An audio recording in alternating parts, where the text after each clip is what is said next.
So welcome back to another FIFA 23 career mode video. Today we have the things you should do when you start career mode part 2. We've got some more tips and tricks here that might help you out when you start your saves. Obviously, if you play a lot of career mode, you might know all these things already. But if you're more of a beginner, you don't know what to do, this should help you out. If you find the video helpful, please leave a like, it always helps. And make sure you subscribe to get more FIFA 23 videos. Now another thing you should do when you start career mode is check your youth academy, because sometimes you might find a hidden gem in the youth academy. So you can see here, we've got a list of players. They don't look too useful at the moment, but there is some with a possible potential between 72 to 94 with a low overall of 45. Obviously, it's not too exciting given the massive ranges, but there's also this guy, 59 overall.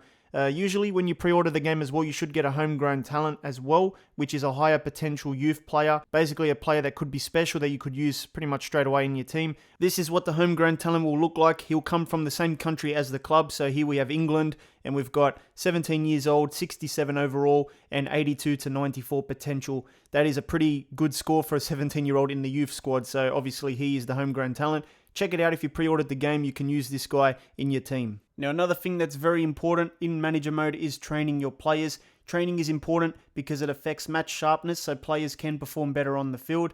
And it also affects player fitness though, so you have to sort of balance the two things each week. What I usually do is set up a reserve team sheet and train those players only.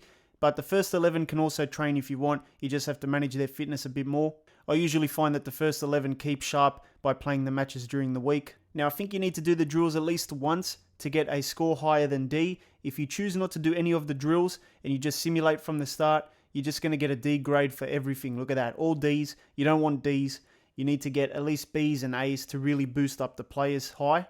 It's not very optimal for a player to get a D score in the training drills. So make sure you do it at least once. That's a nice little tip as well. Now, another thing you need to do in career mode is manage your weekly schedule. This is important because you need to rest your players, recover your players, and set training days. Usually before a game, when I do my rules, I have a rest day before the game. After the match is a recovery day. Intermittent training is what I go with as well. But you can do only training. You can do only rest as well. Depends what you want to do. When I've got fixture pile up like this, usually I just rest most of the players. So I do recovery days like that.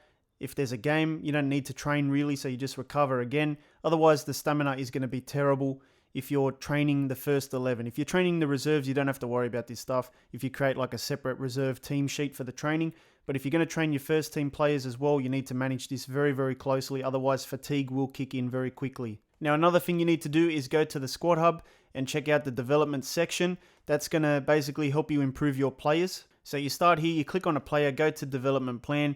If you just keep it on balanced, it's going to affect all the attributes. But if you want to target specific things, you can see that the arrows go next to certain attributes. So a player like Luke Shaw, left back, if you want to make him attacking, you can click that and it's going to grow his acceleration, sprint speed and crossing. You can do it for all the players in your team, which is nice. Midfielders, attackers, whatever you want. So let's say you have a striker here. Let me just find someone like Martial. You can keep him on balanced, but if you want to make him a poacher, you can do that and it's going to affect certain attributes, not all the things. It even affects the work rate, sometimes the skill moves, the weak foot of the players as well. Now, while you're here, it's also very important to see if you want to convert player positions. You can do that by hitting the R2 button. And let's say you've got Rashford here as a left winger. You want to make him a striker instead. He might fit in better as a striker for your team. You can do that very quickly. You can see how long it's going to take. It's going to take 2 weeks. And that's a nice little feature as well, because sometimes instead of buying a new player and wasting money, you can convert what you've already got. You want to do it as soon as possible though, because some conversions do take a lot of time. Some are very quick, but some are longer than others. When you start your save as well, you might want to check on some contracts, filter out the contracts that are about to expire, and you might want to renew certain deals that have less than a year remaining. I think once it hits January, they can negotiate with different clubs. So when there's 6 months left, they can negotiate. Anything before that, you can renew their deals, so it's pretty important to check that as well. Now, when it comes to signing players, if you do need help, you can obviously use sites like SoFifa.com, where you can filter out different players based on age. You can do like 21. You can do highest potential players like an 85 and up. Use the filters. It's a bit of a cheat sheet, but it does work. It helps you find players to sign. You can use the in-game scouting and stuff if you want to do it the proper way. But there is websites like SoFifa that can help you out, and it's a bit quicker. Now, when you do create a club, of course, you have the ability to customize your stadium a little bit. But if you also choose an authentic club like Barcelona, you can also do club customization. So it's very important that you actually set that up, change the name of the ground to whatever it is in real life, and it'll make things more realistic, as good as it can be, I guess. It's not easy playing in generic grounds, but at least with this setting, you can sort of change it up a little bit. You can change the colors of the seats to make it more realistic if you want. There is default colors already, but it's up to you what you want to do anyway. Now, another thing that's important before you even begin playing the games is to adjust the gameplay settings. So you can go to the customize section of the career mode, go to settings, change the difficulty levels. You can turn competitor mode on or off. I usually keep it off because it makes every player turn into Prime Ronaldinho.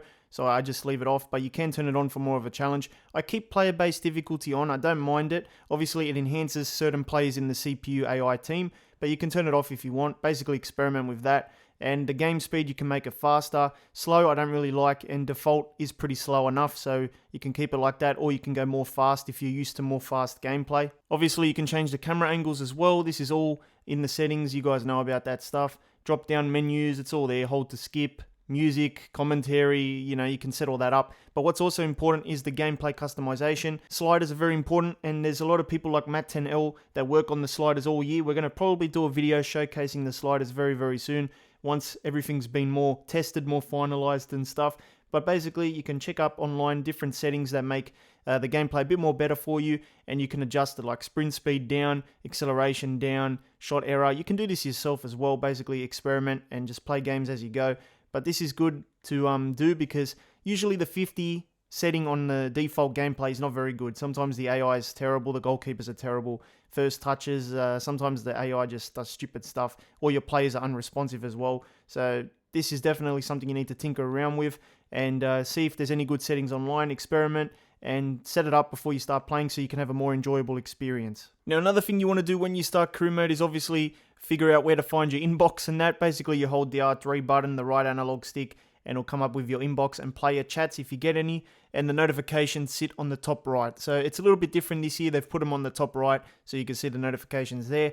Another thing you should do is edit your players as well. So you might want to change their boots, appearance as well. Let's say you've got Martinez. You can change the kit so you can tuck in the shirt, keep it untucked. You can do this for all the players in your team, plus other players outside of that. You can even change the boots on the players as well. You might want to do it, you might not want to. There's also kit socks as well, so if you want to edit that. There's a lot of customization here that I didn't even spend the time to do as well, so maybe I should start doing this as well. You can put gloves in winter if you want as well. So it just freshens things up. It just keeps things looking fresh instead of keeping the same thing over and over. At least when you back out of this year, it takes you back to the list of players. Last year would just take you back to the main menu. And also, like I said, you can change it for any other player in the team. It does take a bit of time, but spend a bit of time and customize your players. It always looks a bit better to have unique looking players on the field, I guess. Now, another thing you can do when you start career mode is go to your squad hub and check out the player contracts, because there might be some that have 1 year or less remaining on their contract. You might want to re-sign them, give them more time so you don't lose them to another club halfway through the season, because they can negotiate with other clubs when they've got about 6 months left on the deal. So players like De Gea, they have 1 year left. You might want to keep him around. Dalot. This is stuff you should know about immediately when you start your save. Otherwise, if you don't look at it, then they could leave and you don't even know that they've actually left. So Ronaldo, 1 year left. You might want to keep him around, see if you can negotiate a new deal for him and give him some more time at the club. It's very good to know when the contracts are expiring.